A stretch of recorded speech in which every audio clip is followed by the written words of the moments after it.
So, welcome everybody to the second day of the National Concert Hall's International Master Course. Following yesterday's seminar, which was very general about diversifying and building and maintaining a career, today we have my co-artistic director, Gwendolyn Masin, live from her home in Switzerland to talk about a varied, flexible vibrato.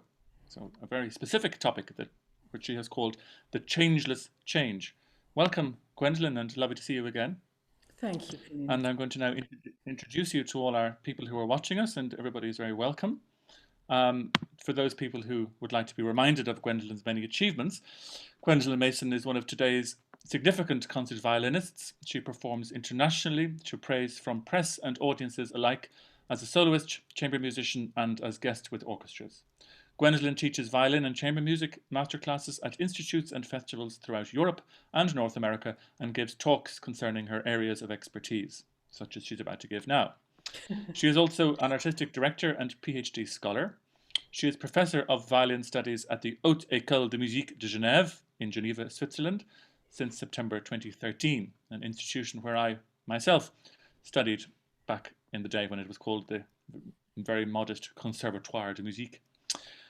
She is also the author of the award-winning book Michaela's Music House, The Magic of the Violin, which is available in English and German and is part of the European String Teachers Association edition collection available via Müller und Schade, otherwise known as Miller and Shame. Gwendolyn, it is no shame indeed, it is a great joy to see you today. And we are delighted that you are going to take us through this very specific topic, which, as a former violinist, I am fascinated to learn about vibrato and the changeless change. And to give your seminar its official and full title, I give you The Changeless Change: How to Achieve a Varied, Flexible Vibrato and Enjoy the Zen-Like Bliss that comes with it. Gwendolyn, it's over to you. Thank you very, very much, Finian. I'm delighted to see you, and I'm sorry that I can't see you live in Dublin. Today would have been the second day of our master course together, and we'd already be in rehearsal and teaching and preparing for concerts this week. So I'm missing you very Indeed, much, and I'm missing indeed. our audiences in Dublin and everyone at the National Concert Hall who supports us and is enabling us to, at the very least, be online this week. So today And I'm just to going to, say, Gwendolyn, before we yeah, get started, just yeah. to say that the seminar will be followed by a Q&A to those people watching. And if you want to submit your questions at any time, you can do that via the YouTube live chat or on the Facebook live chat. Or if you're here on Zoom, you can put them on the Zoom chat. So do feed your questions through to us, and we'll get to some of them at the end of Gwendolyn's seminar. Thank you. Thank you, Finian. So today I'm going to talk to you about vibrato.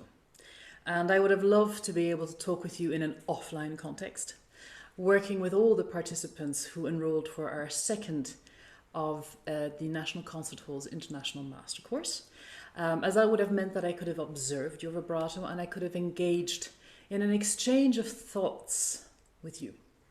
But for now, I will do my very best to impart some of the ideas I have about vibrato.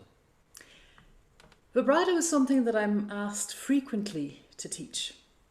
I can understand why people wish to have information and help and support with this topic, as it becomes somehow more and more of an expectancy towards players that they should have one. And at the same time, vibrato to me seems very shrouded in mystery. Much like singers, it is expected that we somehow have this vibrato, but indeed it can be very difficult to learn and perform and also to teach. It can be a complex journey to follow, with many of us changing our style of vibrato throughout our lives. Others experience knock-on effects of learning and performing vibrato if issues that arise with it are not tackled early on.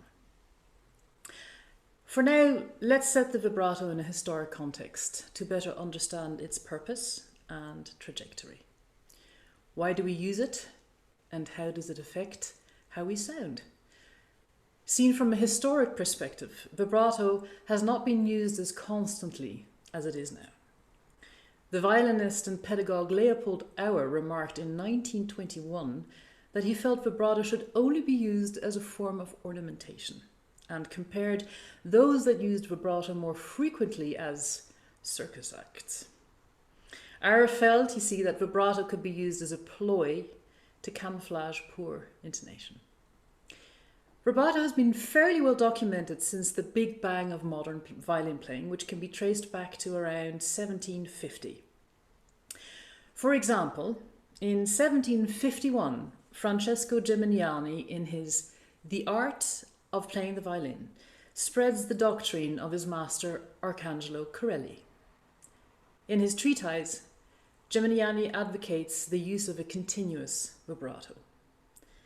Louis Spohr, in his treatise from 1832 called Violinschule, on the other hand, describes 4 vibrato speeds: a fast movement for accentuated notes, a slow movement for sustained notes, and a movement that speeds up during crescendo and slows down during diminuendo.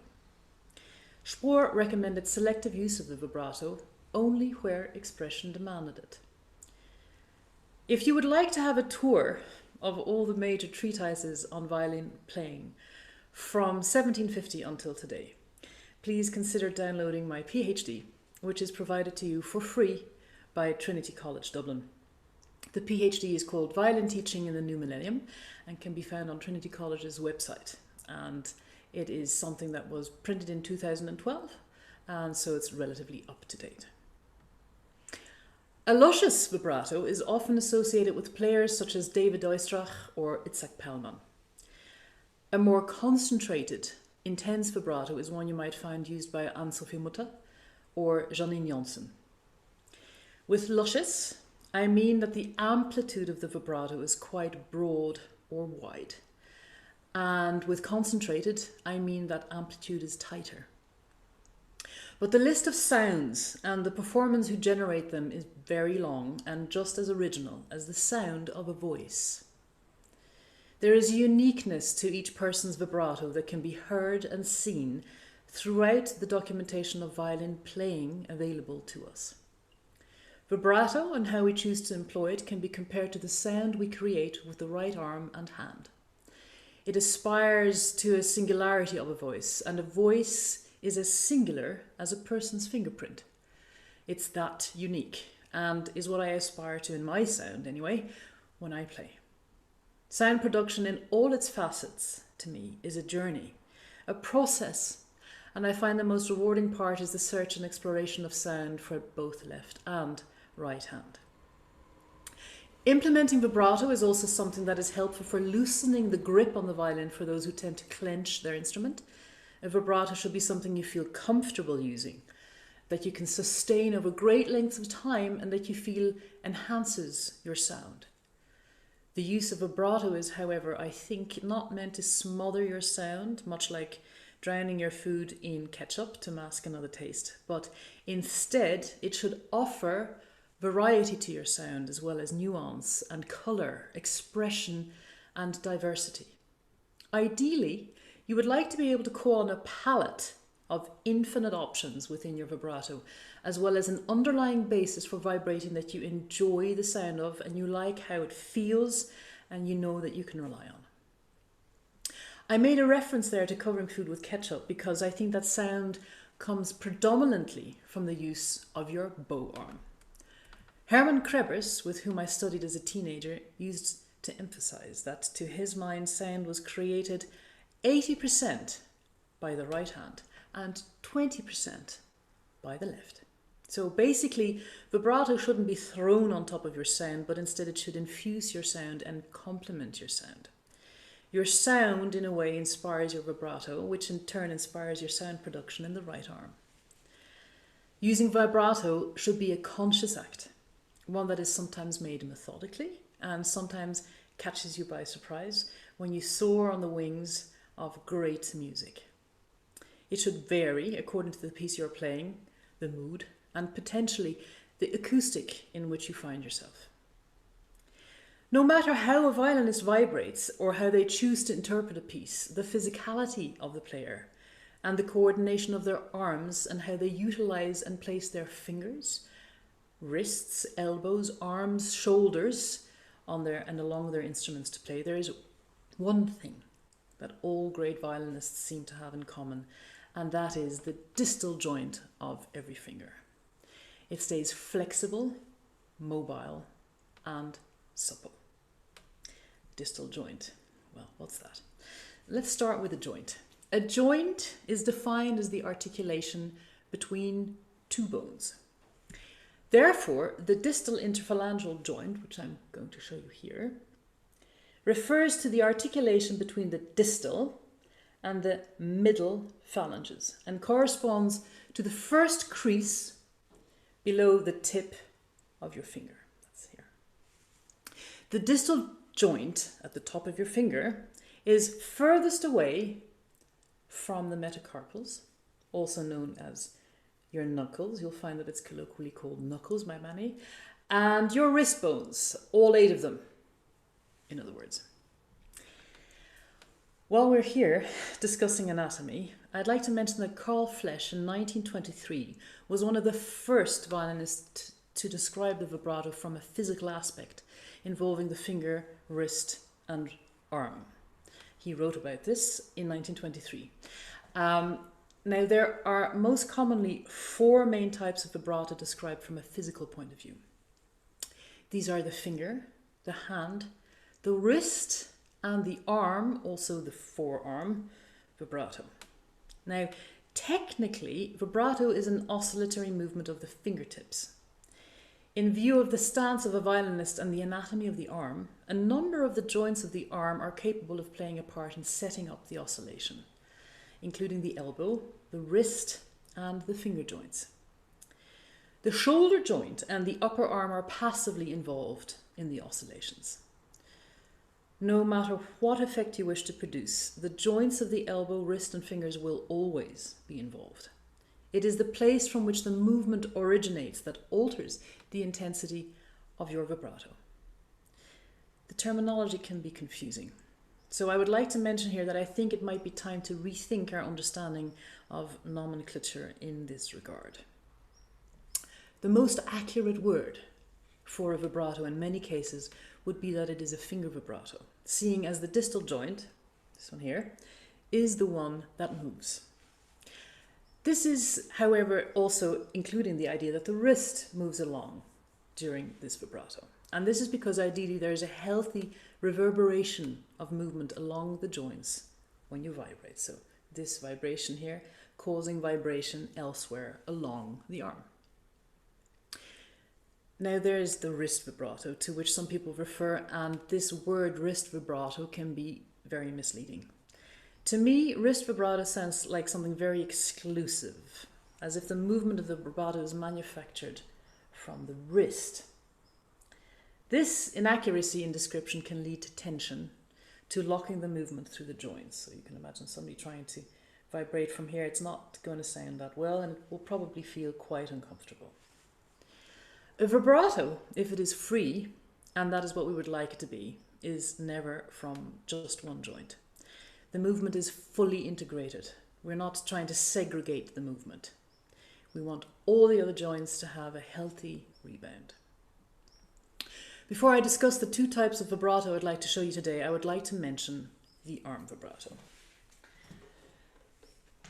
The arm vibrato, sometimes referred to as the forearm vibrato, can be particularly useful when it's used to negotiate complex double stopping passages. So, for example, moving away from something like this to an octave, for example, this is going to be hard to vibrate. You see that the movement there is no longer sliding along the string, but it's sort of moving away from the string. And so I'm going to try here to incorporate the arm. So here, this movement is that bit larger. I'm holding the violin so that you can see the movement of the arm more clearly. I wouldn't recommend the arm vibrato as the only type of vibrato that you use, as it can lead to a somewhat monotonous sound, and overuse of it can lead, in my experience, to tension and injury. The name arm vibrato is one I would actually also like to challenge here today, because it seems very unspecific to me. So just for us to set the record straight, all of this is your arm. Yeah, so an arm vibrato actually is usually done along here, as opposed to also juggling the upper arm along. So if we look at where the movement for arm vibrato originates, we will notice that it's in the elbow here. Okay. So perhaps this will be the moment when we start using the term elbow vibrato, although I can already see the counter argument for that. I would like to take this opportunity to offer some advice on vibrato according to thoughts I have concerning how to learn it and practice it. It can be applied to those not familiar with the use of it and for those who are more advanced as a kind of maintenance. For those who want to learn how to teach vibrato, you might find my approach helpful as well. Those who play for a longer time and have found themselves in a rut or unhappy with the breadth of sound of their vibrato or struggling or dissatisfied with the amount of physical effort involved, even those who find it physically painful to play vibrato, you might find the following thoughts useful. I will show you what I refer to as a lateral and a transversal vibrato, just to confuse things a little. Lateral and transversal. Essentially, I use a hybrid form of the two when I play.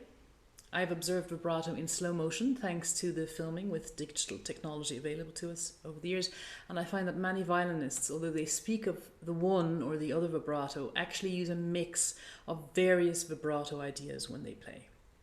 So my thinking is the more we can explore these ideas and how we can perform them, the better, as it lends us a wider repertoire of possibilities. In any case, I would encourage dialogue on the subject and an exchange of views and thoughts. The more we know and the more we can make our own, the better. So the first thing to consider is in which position to begin learning our vibrato. A lot of the time we think of the first position as the easy position, but in fact we have no physical anchor in the lower positions, and seeing as we don't have frets like on a guitar, we really find ourselves in a place in the violin that, seen from a standpoint of topography, is not that easy for us to grasp. Looking for all the aspects that need to go along with playing vibrato, such as the supposition of solid intonation, it is quite difficult to involve these in the first position. It's a bit like looking for a black cat in a dark forest on a moonless night at midnight.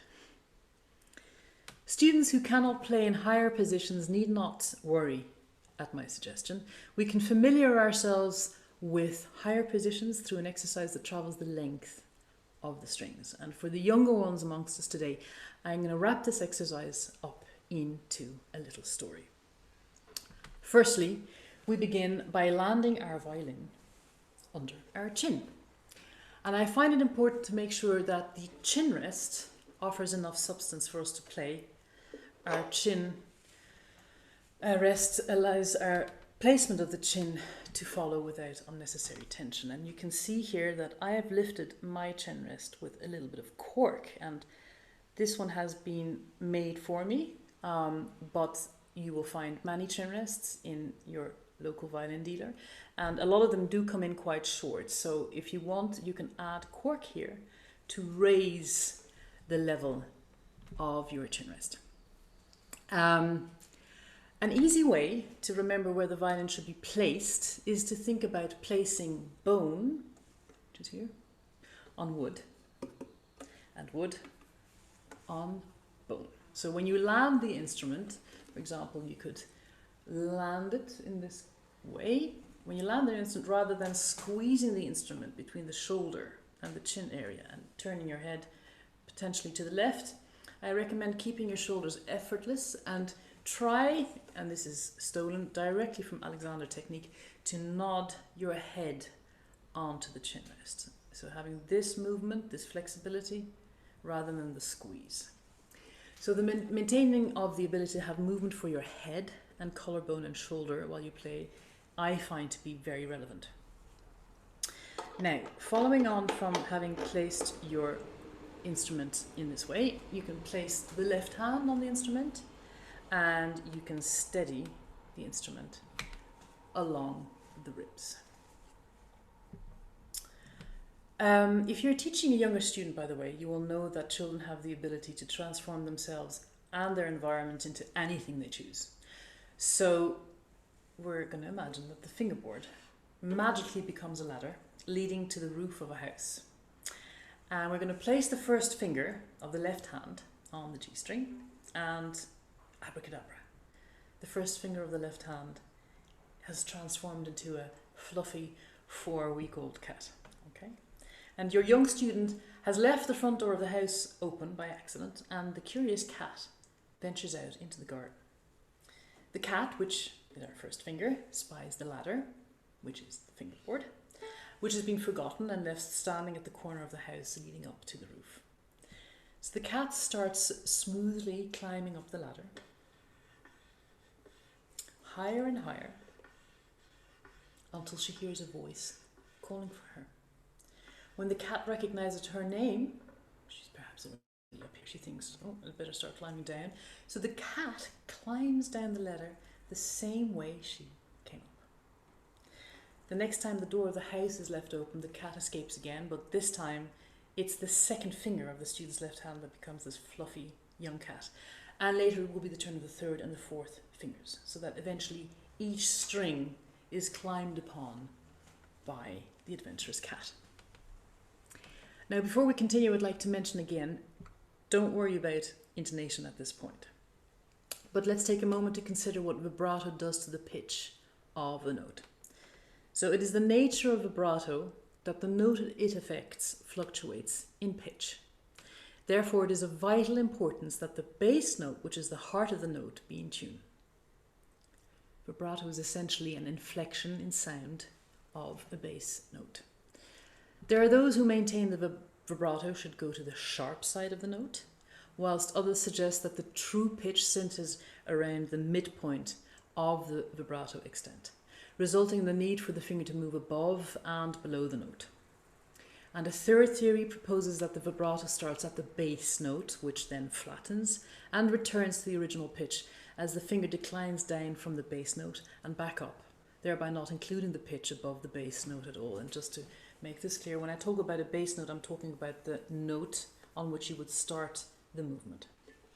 So it is up to you to decide which you prefer. In general, I personally tend to go less above a pitch and move from the bass note down and back to the bass note, because I find that the intonation is a little bit more spot on. Once we've established what it feels like to go into the higher positions, like with the cat that went on the roof and slides up and down along the string freely, I recommend starting to experiment with one of two approaches to learning vibrato. I'm going to start today by showing you what I call a transversal vibrato.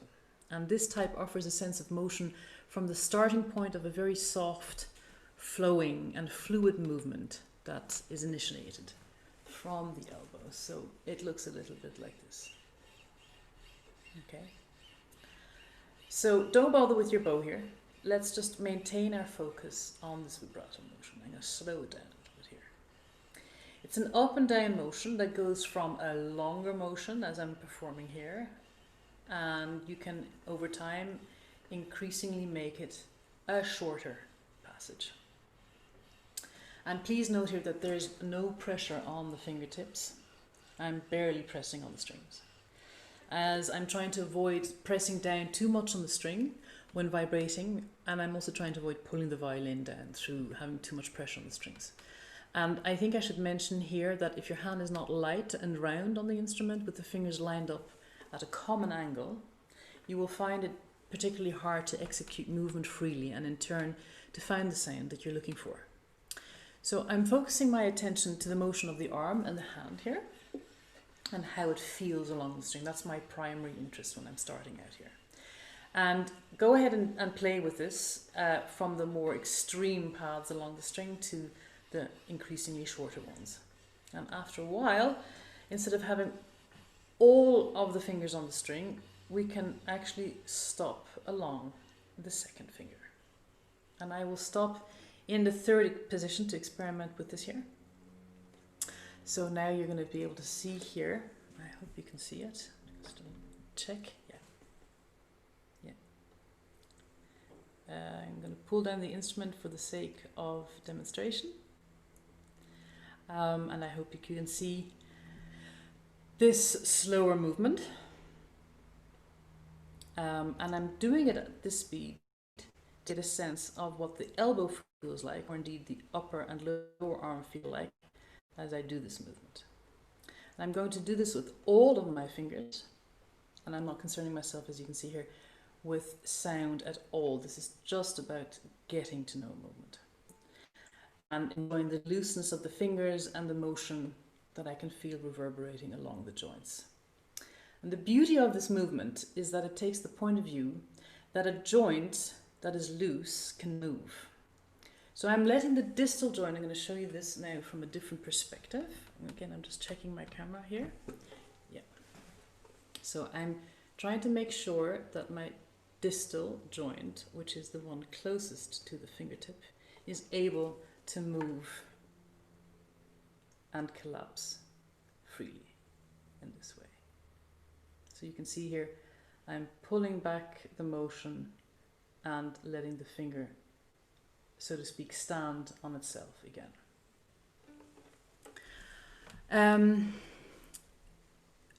Focus on the movement that you see happening when you do that, and ensure that you're not gripping the neck of the violin, because that can cause fatigue and inhibit the fullness of movement that you can achieve. So for example, we don't want you squeezing the violin between thumb and index finger.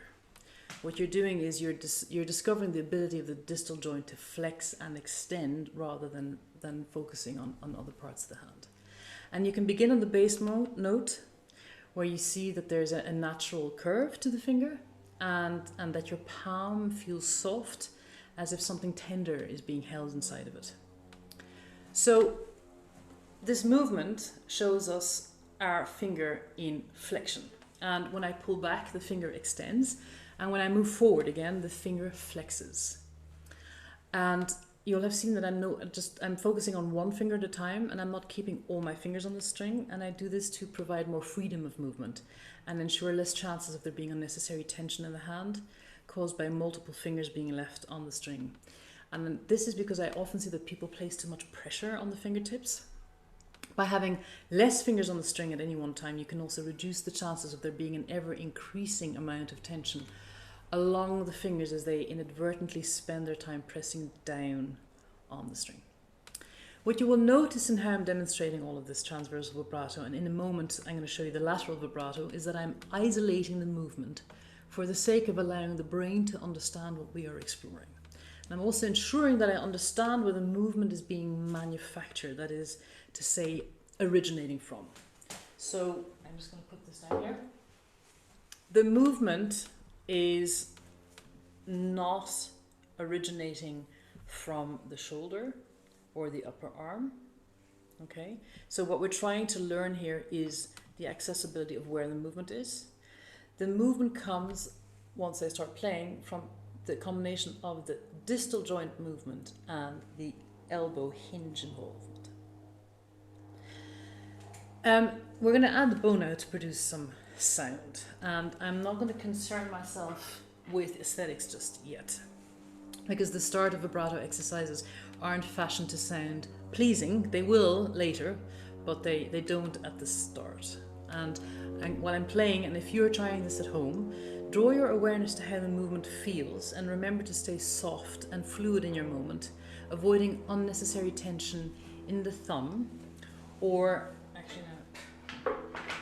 sorry about this, spoke too soon, or along the web of skin that connects your thumb and index finger, the curvature there along the neck of the violin. So don't squeeze the neck of the violin. Try to carry with you the idea that the bones of your thumb and the index don't strain towards one another, and so that way the connective tissue isn't having to work too hard. And by avoiding this unnecessary tension, you allow your brain to be flooded with a sense of calm, as it is freed from the occupation of having to concern itself with the effort of being tense. So this vibrato, it's not going to be beautiful, but we are demonstrating this transversal vibrato.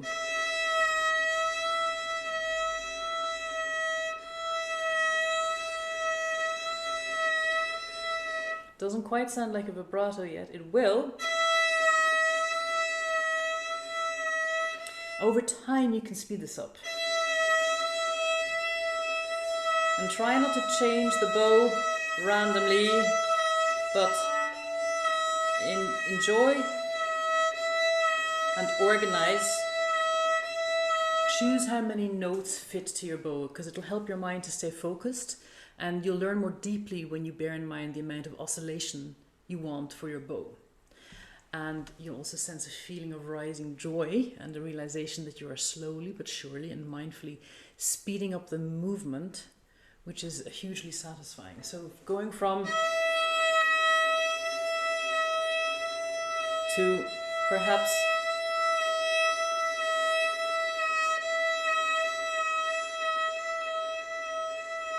and I will explain in a moment how we speed up. To me, both types of vibrato that I'm showing you today contain aspects of commitment to an idea. You commit to the idea of learning or relearning or retraining a movement slowly, and eventually you speed it up. And I find that this is much the same principle that is involved in the practice of yoga, hence the title of this seminar, this Zen-Like Bliss that I refer to. So on the violin, the repetition of movements that are equal to one another regardless of finger can give you a sense of flow as you become absorbed in just one thing.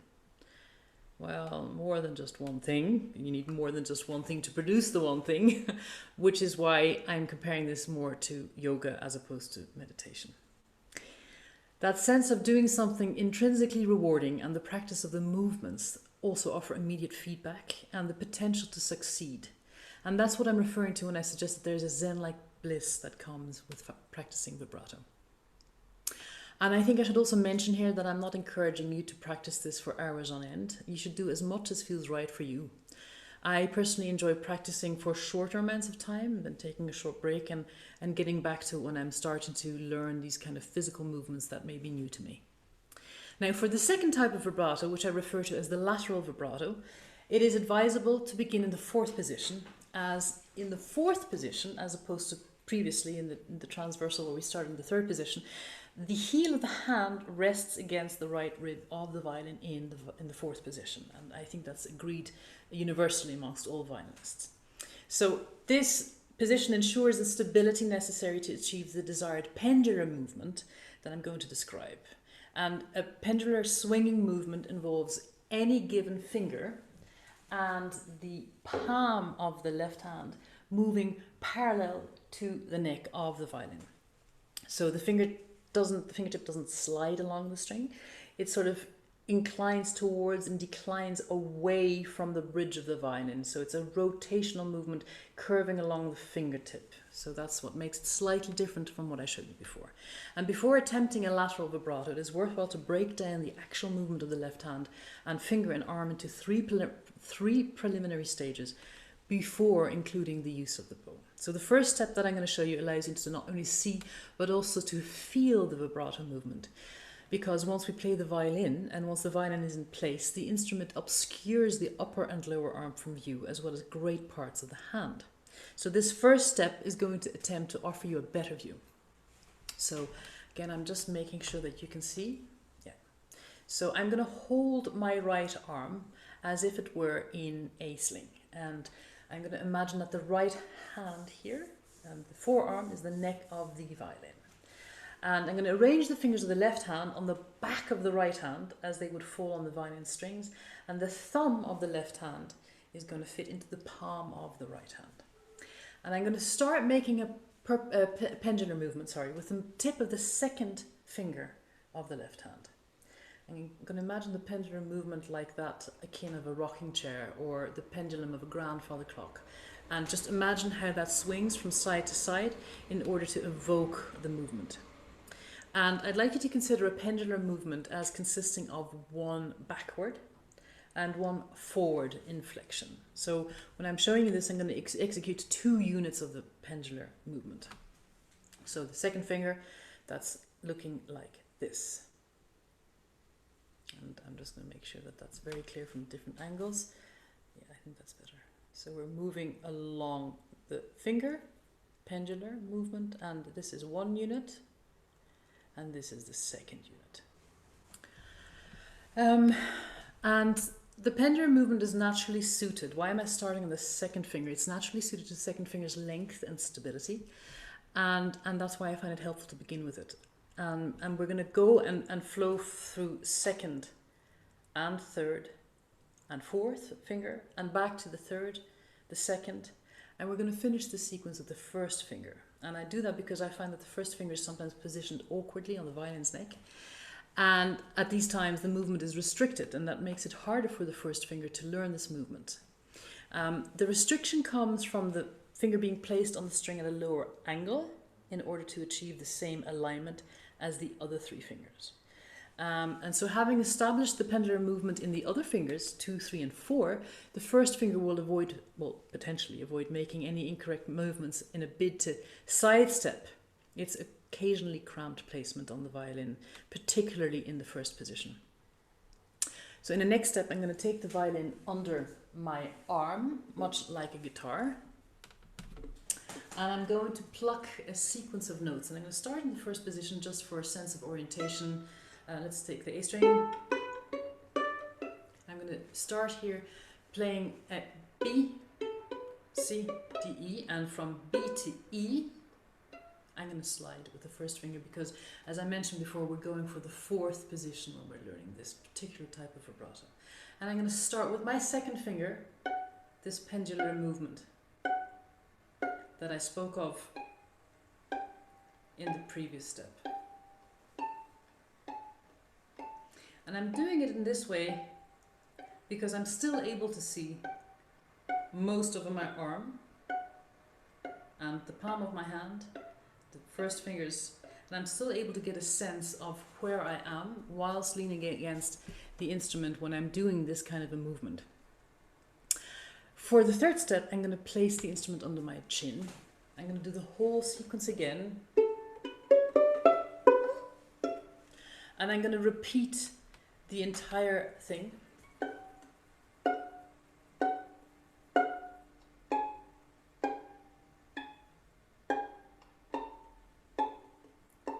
Fourth movement, fourth finger being notoriously short for some. And here, while resting against the instrument, I'm least likely to do something like this.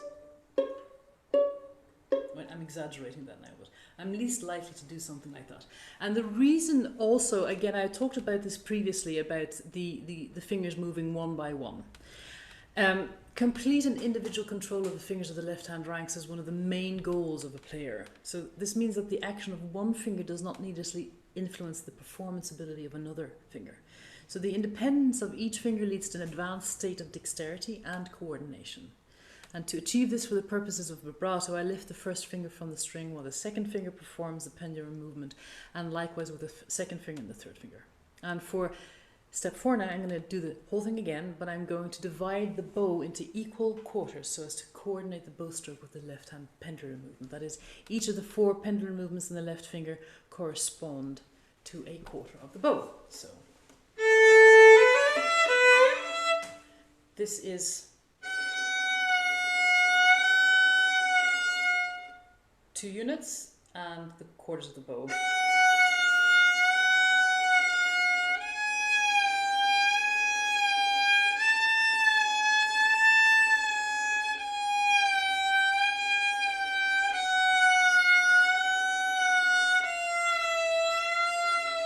Doesn't sound great, a bit like an ambulance, but it is a great starting point for learning the vibrato. And I would rest here with this for a while, and when I say a while, we're talking a week, potentially more. And then we're going to increase the number of pendulum movements over time, from 4 to 8 movements, from 8 to 16, and so on. So that the greatest number of counted pendular movements should occur when part of these elementary exercises as something like 32. So that sounds a little bit like this.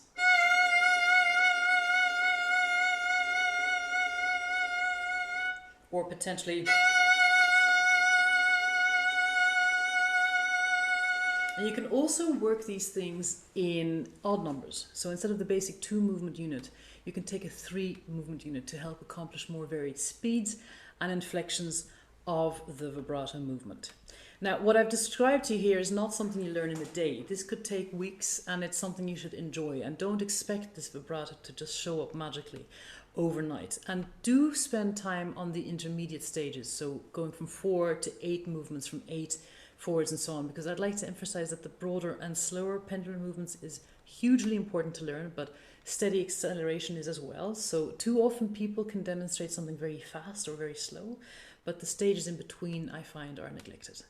And after a while, the movement and culminating vibrato sound will become very natural.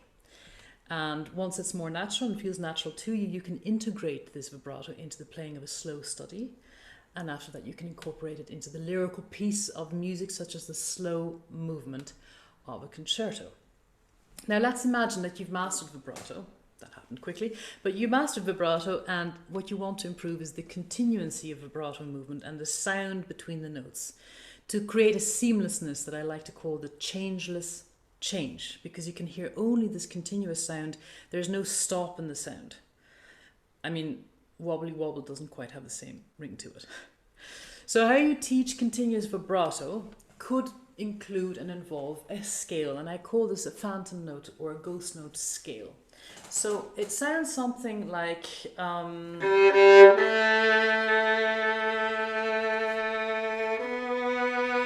the end.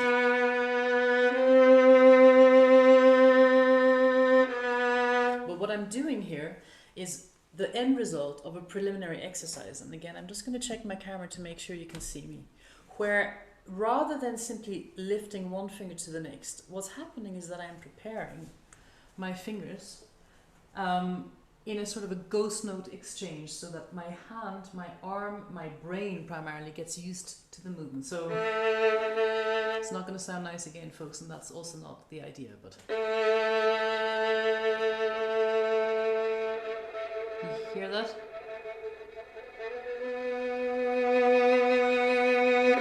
I'm going to go from the second finger to the third finger. It's nearly like a trill.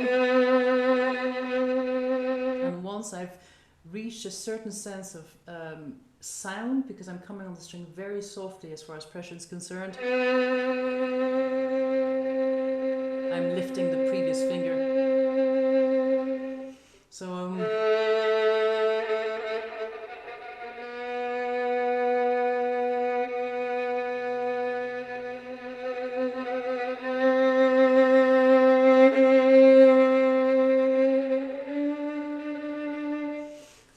at this point, and particularly from this different angle, we should start talking about position of the thumb and how we maintain the position of the instrument and support the instrument between the collarbone and the thumb. But that is new and different and more seminar on top of this. I've really only touched upon how we engage with vibrato and what its uses in music can be. And unfortunately, I won't have time today to show you the myriad examples of how vibrato can add to the character of a piece. So by that I mean that you could have an ethereal sound and development of vibrato. For example,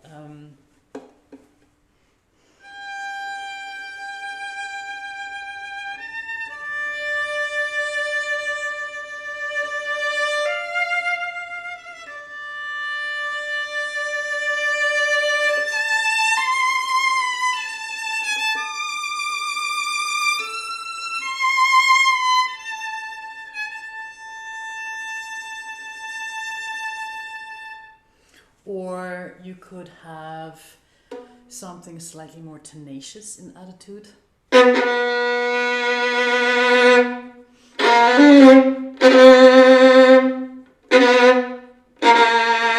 Which is faster and adopts a stronger character. There's more presence to the sound. Or you could have a very sweet sound.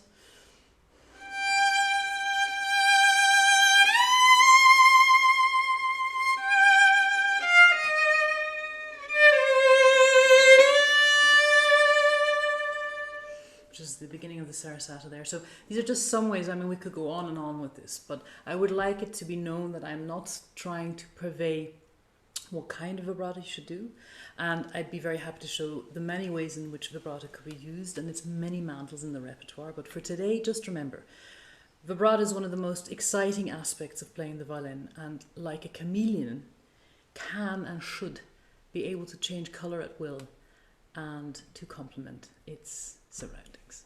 So I hope I've been able to share some ideas about vibrato with you today. And it really is a practice of a number of weeks that I've been talking about at this point. So I'm not trying to show you something that you should try to attempt in a short space of time. But perhaps you've picked up a few things and have some food for thought and have some chance to practice and exercise any of these ideas for yourself at home. Finian, I see you back again. Gwendolyn, thank you so much. That was fascinating, and I learned a lot, I think, about the way you approach your instrument in this very specific way. I particularly enjoyed hearing about the cat going up the ladder. That was great fun. So thank you for delving in such detail into one very specific topic. I think that was probably very useful for many people who are not only performers, students, but also teachers to give them some inspiration as to how to approach these topics with their students. So thank you so much. We do have a couple of questions. Very much. These questions come in from the Macclesfield Music Centre, which I think is in the UK, and they're quite practical. The first one is concerns your shoulder rest, and they ask whether you could show your shoulder rest, please, and how it is adjusted correctly. Would that be Oh, something you wonderful. could do? Yes, I'd love to. This is actually something I'm asked frequently about as well, nearly as frequently as the vibrato thing, although it's a little bit easier to explain. So hello everyone out there. I am using a Libero, which is something I discovered around, I'd say maybe 15 years ago at this point. It was something that I came to after trying many different kinds and solutions of shoulder rests and chin rests. For me, this is very personal, and again, this is something I'd love to talk about in the seminar because it's been quite a journey for me to find it. The Libero is copied, I expect, by many other companies. The reason I prefer this is because the quality of all the materials and fabrics for it lasts a really long time. Again, just to mention, this is 15 years old. The only thing that's ever been changed is the sponge, and it offers the player a 360-degree chance to change the shoulder rest. And actually, I should be being paid for this, shouldn't this? Is like a kind of a sponsorship. So Indeed. the correct way is actually something I was taught by my violin maker, Ivano Conti, who I'm a huge fan of. He's also in Switzerland. And the Libero is only compatible with certain types of chin rests, which is part of the reason why this chin rest was made for me, according to my design. And then fitted with a particular kind of adjustment so that I can fit it onto the instrument here at the back on a good day. There we go. And I just turn this key here, a mechanical key. There you go. Can you see that? Yeah, mechanical key, and voila. Bob's your uncle. I love this not only because it offers me the freedom I want and because I move a lot. I move my collarbone, my head, my shoulder girdle, the whole torso a lot when I play. I like things to be free. And that's part of the reason I like it. The other reason is that it doesn't squeeze, because the arms, like it would with some other shoulder rest, it doesn't squeeze the ribs of the instrument, so that lets the instrument that I have, which I love very much, sound better, basically. I hope that answered the question. Thank you, Gwendolyn. My pleasure, thank you. It does, I think. And the other question is about your chin rest. So they would like to know, this comment comes in, and I quote, I find that can you talk to the pressure you put on your chin rest? I find that when I relax my left hand to unclench, that I keep the violin supported by putting more pressure from my chin onto the chin rest. What pressure do you apply? That's a very good question. It's a wonderful question. And how long is a piece of thread also, as in you know, how much pressure do you apply? I love that question, and it's a really big problem for many violinists. I'd love to go into detail about that in the future in a different seminar. I have come from a school of thought where, you know, we learned the violin by it being placed somewhere along our chin and potentially us moving our violins to the left slightly, and then immediately you can see here me now raising up that whole shoulder girdle, the shoulder blade, to kind of clench the instrument. I would recommend very much that we move away from that. We try to have the head as loosely as possible. And when I talk about supporting the instrument falls onto the collarbone. It's supported by the thumb, in my case, and it's supported yet again by that very famous distal joint I was referring to earlier. because it has such beautiful buoyancy and flexibility, so you can really maintain some space here. And even if I were to take this libero away, if you find that confusing, I can show it without. So we're supporting the instrument here, we're not doing that, we're supporting it here. And the clenching, you will find it easier if you raise the violin slightly rather than keeping it too low or straight. As far as pressure is concerned, we're trying to avoid this happening, this sort of the head low bobbing down too much. We're trying to keep this quite mobile here, and to allow the jaw and that part of the head here also to be as evenly balanced as possible. I really strongly recommend the tip I gave before of adding cork to the trim list to raise at least that part. If you are at home and don't have access to a violin maker or different kinds of shoulder rests to play around with, try using a cloth or any other kind of material to raise your instrument from below. So adding it to along the shoulder around here or along the collarbone to actually literally raise your instrument so that it's easier for you, that the instrument comes up to you and it's easier for you to find a sort of sense of liberation when you play. Thank you so much, Gwendolyn. And that brings us to the end, I think, of this particular seminar. And I want to thank you for all the time you put into it and preparing it and delivering it. And I'm sure many, many people enjoyed it and will enjoy it, as it will stay up on the YouTube, National Concert Hall YouTube channel. And it just remains for me to thank you once again and to say to everybody that we will be back this afternoon. We have a fabulous masterclass with the inimitable Gary Hoffman cello, and we have three or four young participants to play for him at 2 o'clock Irish time. So do join us then. But for now, it's goodbye from us. Thank you very much.